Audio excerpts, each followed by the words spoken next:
Assalamualaikum warahmatullahi wabarakatuh.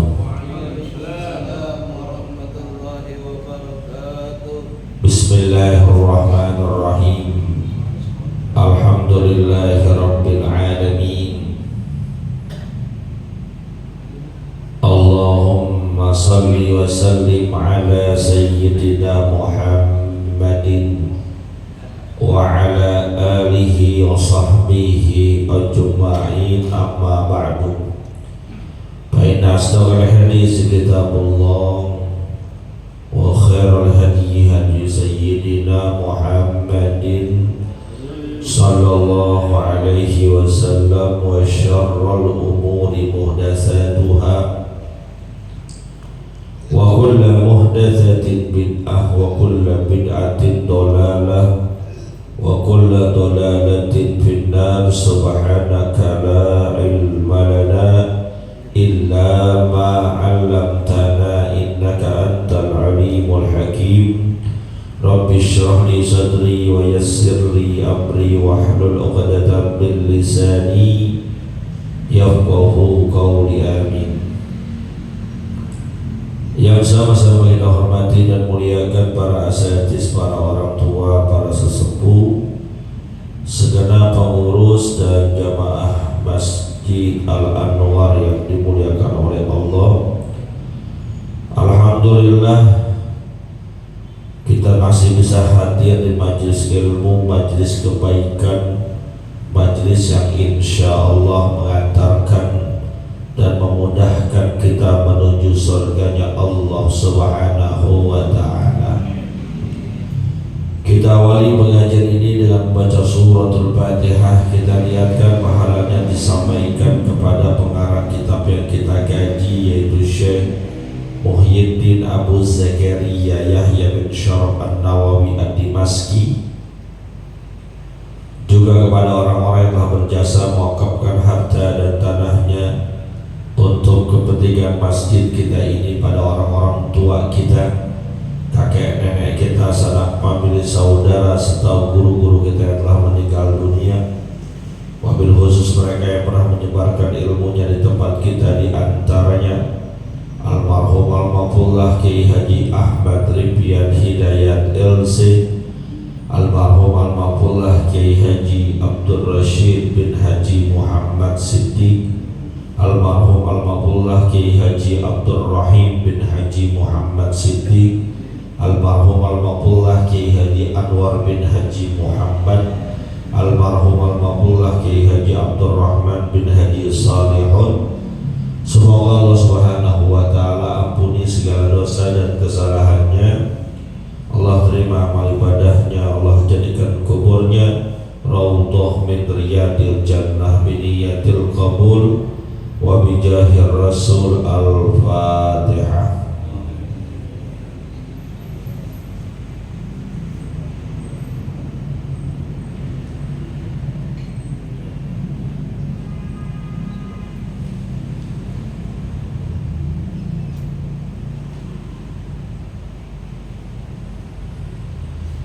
Kita baca Fatihah sekali lagi. Ada amanat yang menyumbangkan hartanya ke masjid ini, mohon dibacakan Fatihah untuk keluarga yang telah meninggal dunia.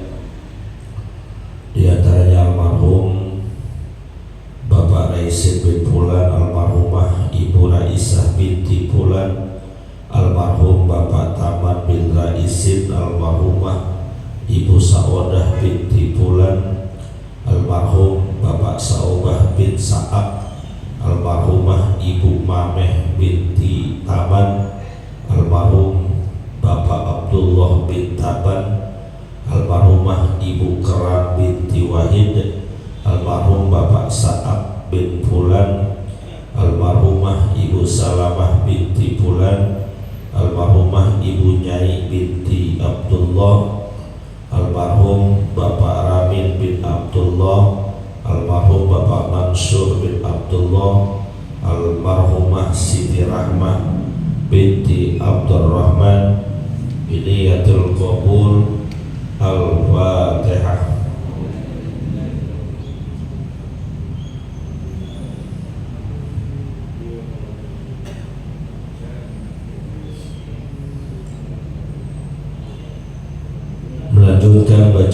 kita. Bismillahirrahmanirrahim. Qala al-muallif rahimahullahu ta'ala anhu wa qala ta'ala alhaakumut takatsur hatta zurtumul maqabir kalla sawfa ta'lamun thumma kalla sawfa ta'lamun. Wa qala ta'ala wa ma hadhil hayatud dunya illa lahu wa la'ib wa inna daral akhirata lahiyal hayawanu law kanu ya'lamun. Shadaqallahul azim. Jamaah yang dimuliakan oleh Allah, masih dalam pembahasan tentang bab zuhud, tidak terlalu cinta kepada dunia pada kitab Riyadhus Shalihin karangan Al-Imam An-Nawawi rahimahullahu ta'ala anhu. Beliau mengutip sebuah ayat yang mungkin kita pada hafal, surat At-Takatsur, surat yang masyhur kalau dibaca saat bulan Ramadan. Imam-imam kudu apal al-hakumut ke bawah. Tapi juga bukan sekedar hafal, yang lebih bagus paham maknanya. A'udzubillahi minasyaitonirrajim. Alhaakumut takatsur hatta zurtumul maqabir. Allah menggambarkan manusia bahwa mereka itu manusia senantiasa berlomba-lomba dalam main banyak-banyakan harta, berlomba-lomba dalam main banyak-banyakan duit. Nggak mau ngalah kita manusia. Dia punya motor, gue juga kudu punya. Dia punya mobil, gue juga kudu punya. Udah punya motor satu, pengen tambah jadi dua.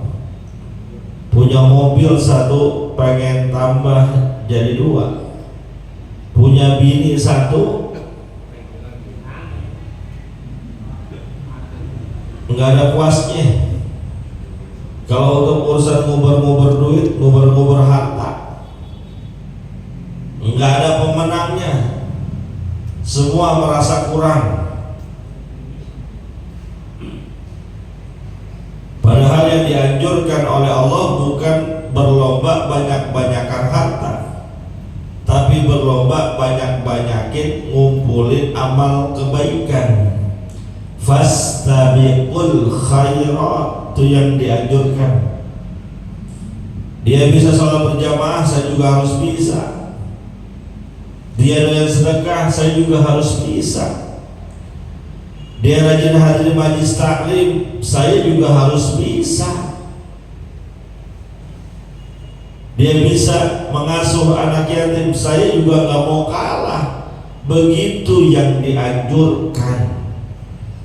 Tapi kenyataannya kita banyak banget ngumpulin harta, main banyak-banyakan, kagak mau kalah. Baik laki maupun perempuan. Lu punya gelang keroncong berapa gram? 30. Besok derongrong suaminya beli yang 40 gram. Dapat yang 40 gram, tetangganya lihat, lu berapa gram? 40 gram. Kan emas lagi mahal, biarin aja, yang penting lagi gua beliin. Dia pulang rongrong suaminya, minta beliin yang 50 gram. Alhaakumut takatsur. Berlomba-lomba main banyak-banyakan harta banda.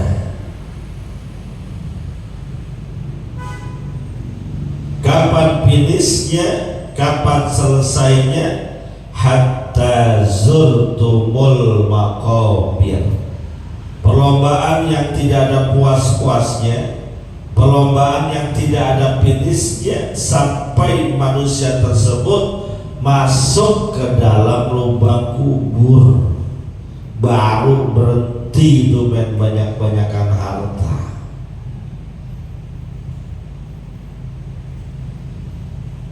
Maka ada riwayat hadis mungkin nanti kita terima,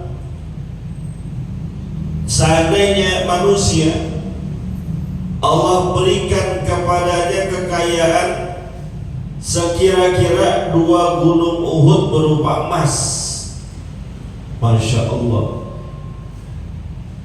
Uhud itu bukan satu gunung, pegunungan banyak yang menyatu, makanya namanya Uhud. Banyak, panjang, gede. Kata Nabi kita Muhammad SAW, seandainya manusia Allah berikan kepadanya seumpama 2 gunung Uhud, emas semuanya, enggak kebayang itu, semuanya emas, sekira-kira 2 gunung Uhud. Puaskah dia manusia? Enggak. Dia akan meminta, mengharap kepada Allah supaya diberikan yang ketiga. Punya 3 gunung emas, puas? Enggak. Dia akan meminta kepada Allah gunung yang keempat. 4 gunung emas udah dia punya, belum puas juga. Dia akan meminta, mengharap kepada Allah agar diberikan yang kelima, terus yang keenam, yang ketujuh, yang ke-8, sampai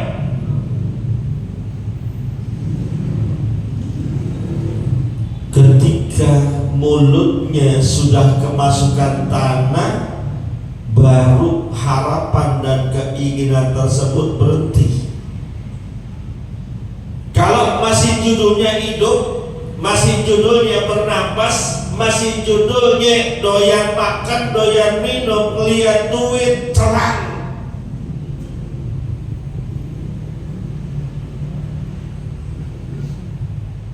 tuh manusia. Entar kalau sudah masuk lubang kubur, baru tuh dia nyadar yang dicari siang malam nggak dibawa, yang dikumpul-kumpulin, yang diumpetin, yang diambil dari cara yang haram nggak dibawa. Dia baru nyadar. Makanya dalam surat Al-Munafiqun Allah gambarkan manusia-manusia yang serakah terhadap harta, manusia-manusia yang lupa akhirat, manusia-manusia yang ingkar kepada Allah, tidak pernah beribadah kepada Allah. Sekalinya pun beribadah dia jalankan dengan malas-malasan. Ketika meninggal dunia, mereka berkata, Rabbi laula akhartani ila ajalin qarib fa'as-saddaqa wa akum minas salihin. Udah mati baru ngomong, ya Rabb, tolong jangan dimatiin dulu saya, tunda kematian saya. Nggak usah banyak-banyak, sebentar aja, barang sehari aja, hidupkan saya lagi. Mau ngapain? Fa'as-saddaqa, saya pengen sedekah, wa akum minas salihin, dan saya pengen jadi orang baik. Selagi hidup ngumpulin duit, pelitnya naudzubillah, kikirnya 17 setan,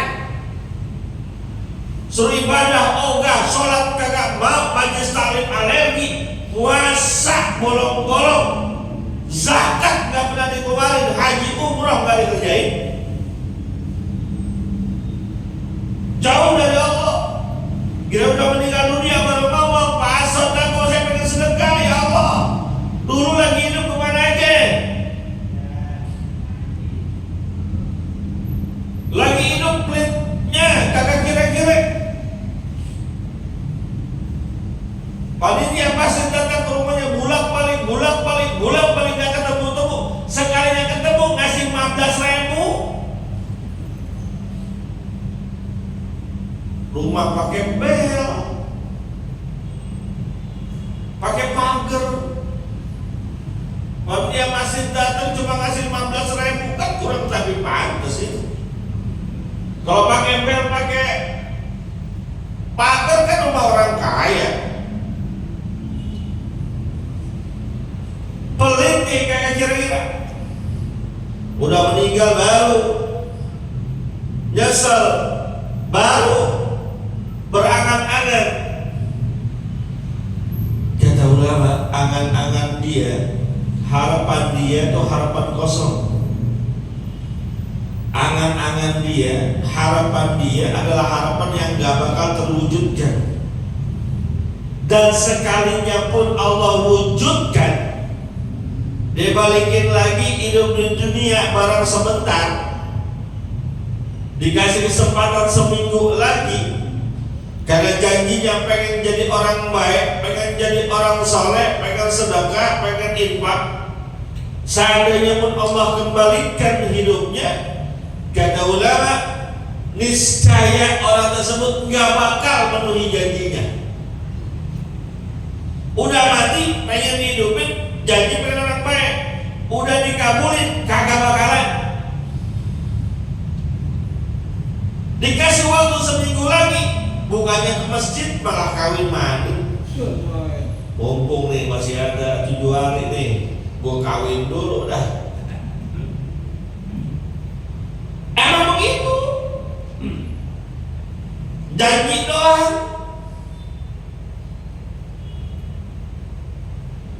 Ikrar doang. Ketika keinginannya sudah dikabulkan, maka janjinya tidak ditunaikan. Mohonnya ngemis-ngemis, mintanya sih terseduh-seduh kepada Allah. Bila sudah ditunaikan, lupa sama janjinya. Persis sama orang yang punya utang. Mohon maaf, ada yang punya utang nggak sini? Ada nggak? Ya mohon maaf kalau kesinggung ya. Saya bukan pengen nyinggung, bukan. Tuh mohon maaf, orang kalau lagi pengen ngutang sama kita kan janjinya manis. Bang Alam, tolongin apa nih buat bayar anak sekolah. Kalau perlu gadein nih BPKB motor. Emang buat apaan? Anak sekolah mau ujian. Berapa duit minimnya? 1,5 juta sih. Nggak banyak lah, haula wala quwata. Nggak banyak 1,5 juta. Saya tanya 1,5 juta banyak apa dikit? Ini dah gadein buat BPKB motor. Ntar tanggal 1 saya bayar. Benar, tanggal 1 apa bayarnya? Bulan depan. Kan sekarang Oktober nih. Ntar bulan depan 1 November saya bayar.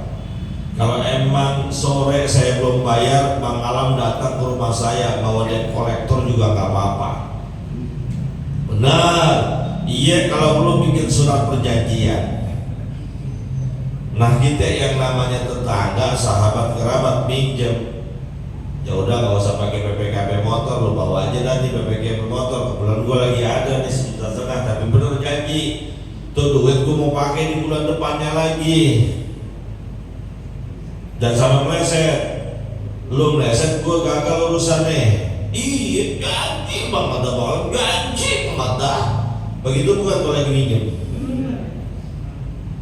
Dikasih 1,5 juta, 1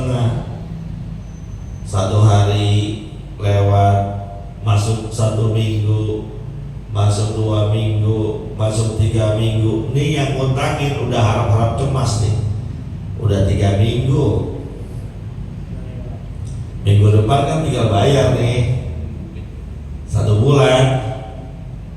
Tanggal 1 pagi-pagi kita tungguin. Biasa habis sholat subuh kita pulang masuk ke dalam rumah nungguin lah. Kali aja pagi-pagi orang bawain duit mau bayar utang. Sampai siang kagak nongol. Kita masih berbaik sangka entar kali rada siangan Zohor kagak kelihatan.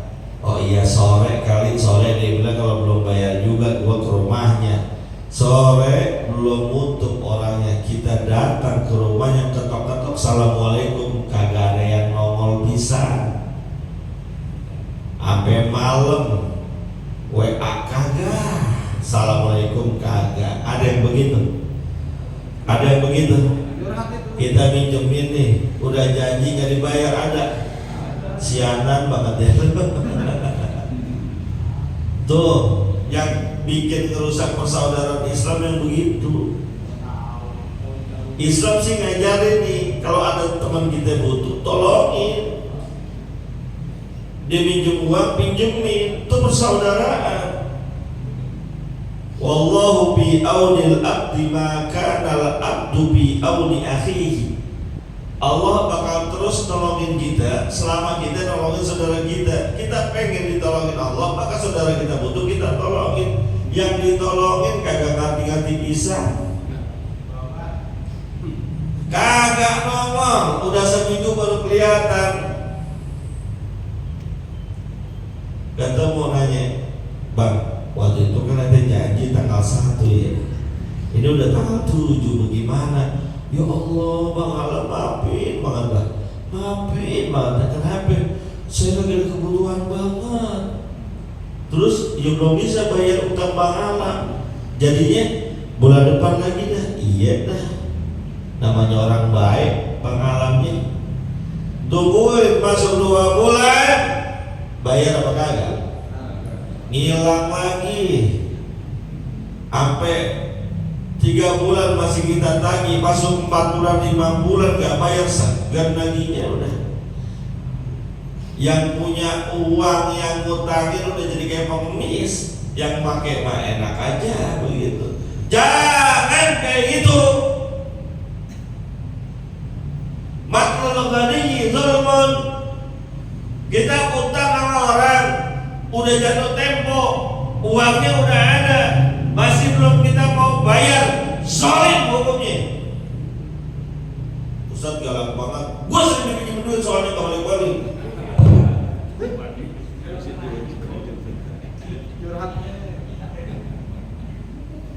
La haula wala quwata illa billah. Gue pengen ikhlas, bagaimana?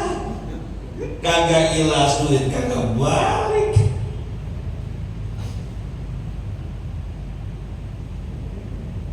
Ya gak gede sih, cuma banyak tempat. Kan repot urusannya. Kalau 1,5 juta kali 10 orang berapa duit? Akhirnya apa? Mulai nih hari gue gak mau minjem duit lagi dah. Kan begitu ya. Ya bakalan tobat, udah gue tobat sama siapa kek. Jangan kan sama teman, sama saudara mau minjem, ya pakai sama saudara. Serba salah. Ditagih marah. Lu kayak sama siapa aja sih pakai nagih-nagih? Ya gue nagih karena lu janji bang, udah sebulan. Bilangnya kan sebulan. Ayo, kita orang biasa ngaji, jangan kayak gitu. Orang punya hutang banyak, kalau niat bayar kebayar. Dulu utang, jadi tanggal 1 bayar, tanggal 1 kebayar. Ntar kalau saya bayarin, kalau saya ke depan dulu gimana? Allah yang jamin. Kalau kita merasa diri kita fakir, Allah bikin fakir. Tapi kita merasa kaya, Allah yang bikin kaya, Allah yang bikin cukup. Begitu. Susah banget Pak Ustaz, mau minjem ke sini gak bisa, minjem ke sini gak bisa. Gara-gara kita juga.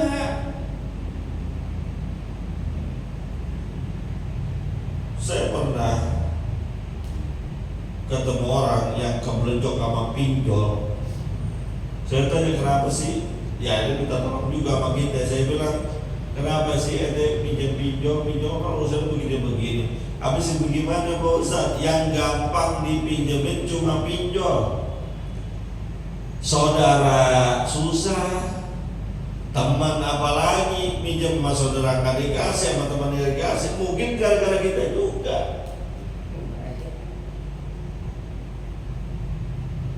Minjem manis, giliran pulangnya tarsok. Kan yang minjemin gedeg jadinya. Ada saya pinjam sama pinjol. Emang mau pinjol gampang? Lah gampang. Proses 5 menit cair. Caranya download aplikasi, terus verifikasi, terus foto wajah, lalu nengok kanan, terus nengok kiri, terus kedipin mata. Betul? Gua hafal gua buka aplikasinya. Oh begini caranya. Habis gitu selesai verifikasi, data Anda sudah diterima. Keluar limit pinjaman Anda 35 juta pada aplikasi Dana Tunai.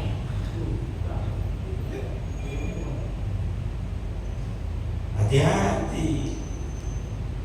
Kita tuh manusia kalau lagi butuh janjinya manis. Sama Allah lagi butuh janjinya manis.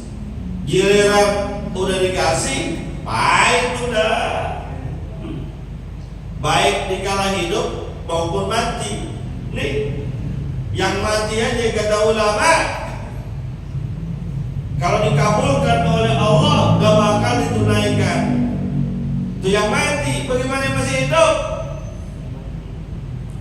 Dikasih susah sama Allah, melarat oleh Allah, pacak-klik hidupnya, ekonomi terhimpit.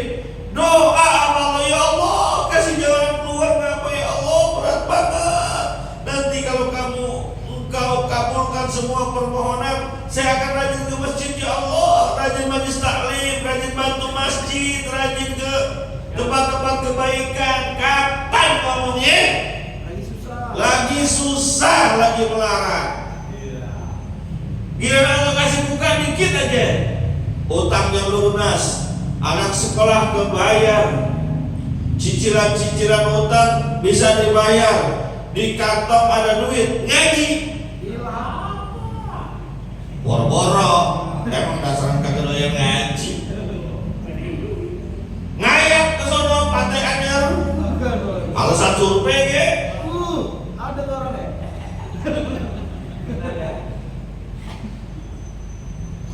Kita tuh manusia, hati-hati. Yang sering janji gak tertunaikan bagian dari sifatnya orang munafik. Dunia kejar terus, ntar kalau meninggal dunia benar-benar nyesel. Di penghujung surat An-Naba Allah gambarkan orang-orang yang kafir, orang-orang yang ingkar kepada Allah, yang ogah banget sama ibadah, yang pelit banget hidupnya, sama harta doyan banget. Di akhir surat An-Naba Allah perlihatkan penyesalan mereka. Ya laitani kuntu turaba. Ketika dia lihat harus mempertanggungjawabkan semua amal perbuatannya, maksiat-maksiat yang dilakukannya, kejahatan-kejahatan yang terus dikerjakannya, mereka putus asa, takut terhadap azab Allah, berkata, ya laitani kuntu turaba. Ya Rabb, kalau tahu begini bakal diazab, bakal diminta pertanggungjawaban. Kalau gitu dulu dijadiin tanah aja saya, jangan jadiin manusia, jadi debu. Kalau jadi debu urusan selesai. Hari kiamat datang, dunia hancur, kita nggak diminta pertanggungjawaban. Kenapa? Karena cuma jadi debu. Dan ketika menjadi manusia, kiamat datang, dunia hancur, kita dibangkitkan oleh Allah untuk mempertanggungjawabkan perbuatan kita. Nyesal mereka jadi manusia, nyesal mereka jauh dari Allah, nyesal mereka ingkar terhadap ajaran Allah. Nyesalnya kapan? Udah di akhirat, telat.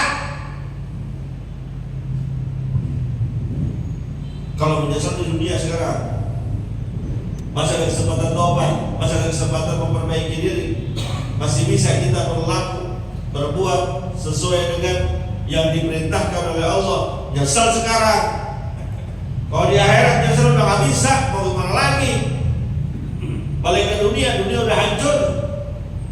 Mau ke masjid, masjid udah nggak ada.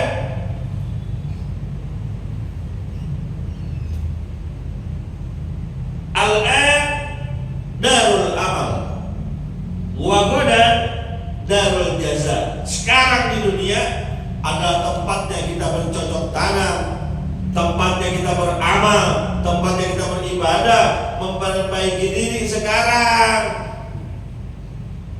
Karena ghadan, besok di akhirat adalah hari pembalasan upah dari apa yang kita kerjakan.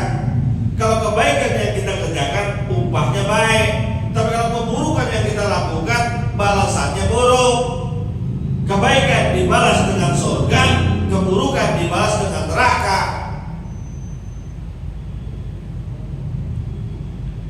Alhaakumut takatsur. Berlomba-lomba kalian dalam ngumpul-ngumpulin harta. Kala kata Allah, jangan begitu.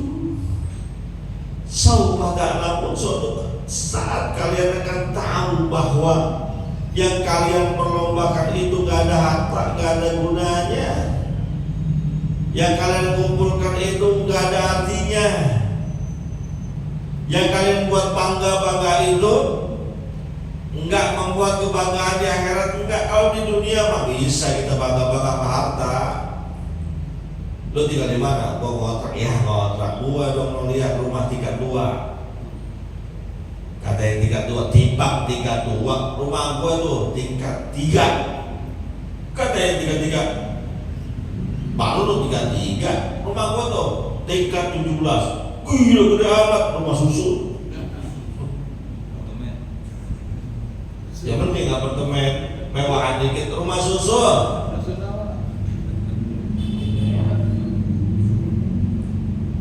Motor lu apaan? Ya cuman Mio Soul. Ya Mio. Motor gue dong Beat. Lu Beat? Ya lihat dong motor gue PCE. Baru PCE. Gue no NMAX. NMAX sombong. Gue no ADV. Timbang ADV, gue no Harley. Timbang Harley, gue no BMW. Nggak ada puasnya. Mobil lu apaan? Karya. Ih, Karya. Gue dong Sigra. Ya, Sigra. Gue Xenia. Xenia aja sombong. Lihat tuh Avanza gue terbaru Pelos. Pelos aja buat bangga-bangga. Gua no Innova. Timbang Innova, gua no Fortuner, gue no Pajero, gue no Mercy, gue no Lamborghini, gue no Ferrari. Bangga gitu. Tapi itu tidak membawa keuntungan. Membawa kebanggaan mungkin, tapi kebahagiaan belum tentu. Berapa banyak orang yang punya Ferrari hidupnya gak bahagia? Banyak. Puyeng malah. Ya pajaknya mahal. Kalau model kayak kita dapat Ferrari, jual buru-buru, gak kuat bayar pajaknya loh. Ada yang ngasih dia 100, gua kasih Lamborghini, jual 100 buru-buru. Kenapa? Lu gak kuat bayar pajaknya. Pajaknya 135 juta per tahun. Bangkrut urusan.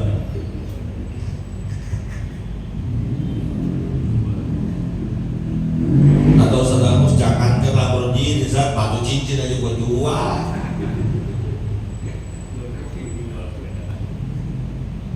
Bangga iya, seneng belum tentu. Rumah mewah bikin seneng belum tentu. Bangga mungkin, tapi kebahagiaan gak berasal dari situ. Berapa banyak orang yang gak punya rumah, tidur di kolong jembatan, beralaskan kardus, kanan kirinya karung-karung bolong, tidur nyenyak ngorok, bangun pagi senang hidupnya. Rumah mewah, tidur kagak pules banyak. Rumah mewah, hidup was-was banyak. Yang di kolong jembatan pakai kardus, bukan kasur, tidurnya kardus. Pules banget tidurnya. Anaknya 17, kan senang banget hidupnya itu. Beralaskan kardus saja kayak 17, bagaimana spray bed? Nggak jamin. Ayo dah, Allah ngingetin kita nih. Jangan tertipu, jangan lomba-lomba apa yang banyak-banyak kamu, jangan.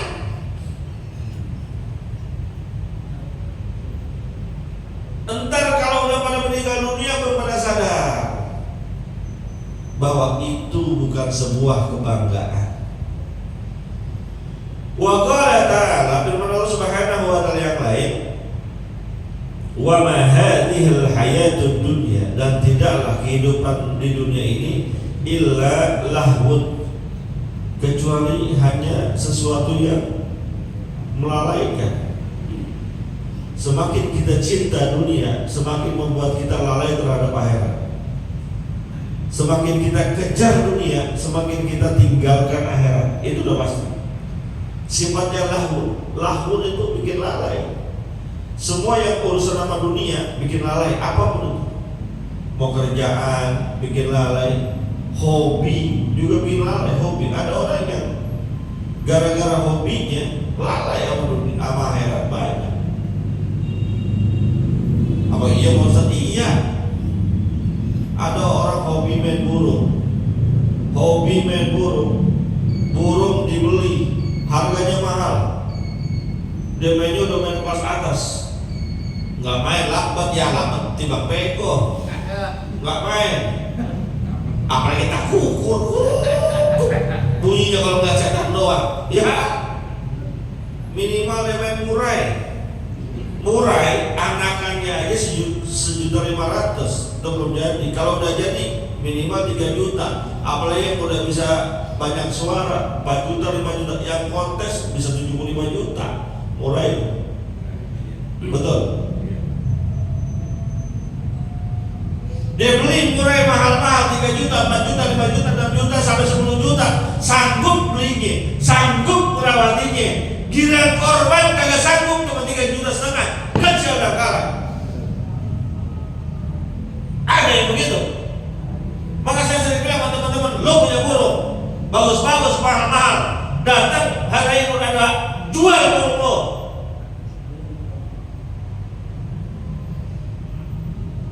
Dapat duit yang kasih ke panitia korban, dapat 5 juta, ambil 1,5 juta, 3,5 juta kasih panitia korban. Begitu, bikin lalai.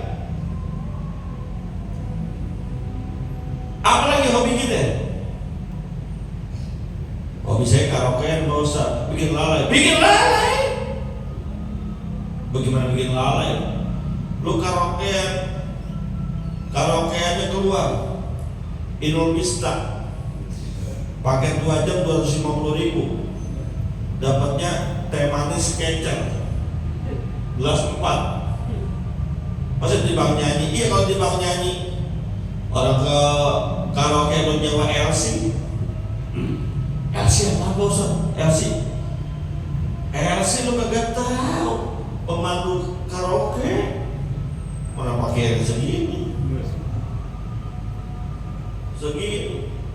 Emang berapa Pak Ustaz? Sejam 150.000. Kalau 2 jam 300, itu cuma nemenin lu nyanyi doang. Kalau dia temenin sama gitu tuh gimana? Lupa kita udah akhirat, lupa udah.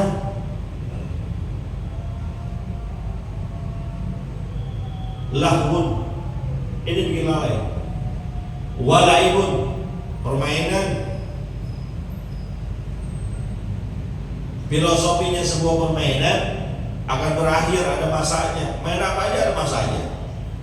Kalau masuk dunia ada masa akhirnya. Kita main apa nih? Lagi bocah main apa biasanya? Kawaladi, tahu kawaladi? Pukul lele, patok lele, apa tuh?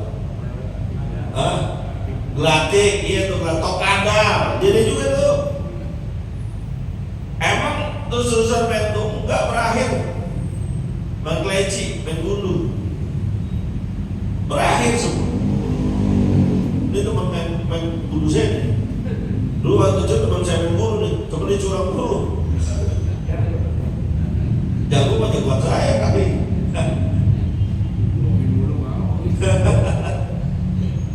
Berakhir semua permainan. Namanya permainan filosofinya bukan berakhir. Yang kedua, permainan nggak susah serius. Kalau serius dalam permainan ujung-ujungnya berantem. Santai aja, biar kata dibawakan sama Ustaz Agus dulu ya, zaman dulu. Gue dibawain dulu sama Agus, ya gue biasa aja, nggak emosi. Kalau emosi gue berantem mulu. Tapi kan nggak pernah berantem. Kenapa? Orang cuma permainan.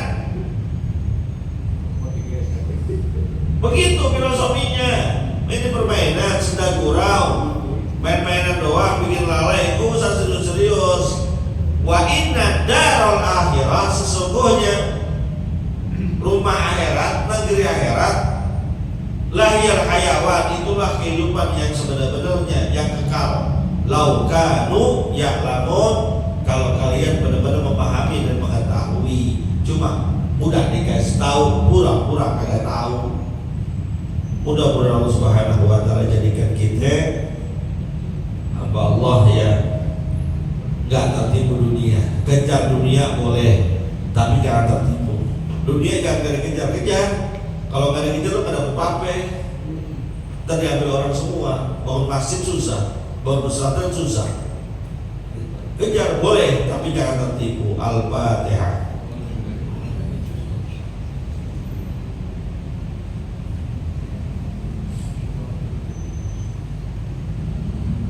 Bismillahirrahmanirrahim. Alhamdulillahirabbil alamin. Wassalatu wassalamu ala sayyidina Muhammad wa qillana wa walidina wa inna warhamhum kama rabbawna shighara. Wa hab lana ya wahab ilman wa hikmatan wa rizqi ya razzaqul lana sahila wa bil khairi fatahum wa bil huda wa bil ilmi alaykum lana mufaddila. Wa sallallahu alaihi wa ala alihi wa sallam. Alhamdulillahirabbil alamin. Terima kasih. Assalamualaikum warahmatullahi wabarakatuh.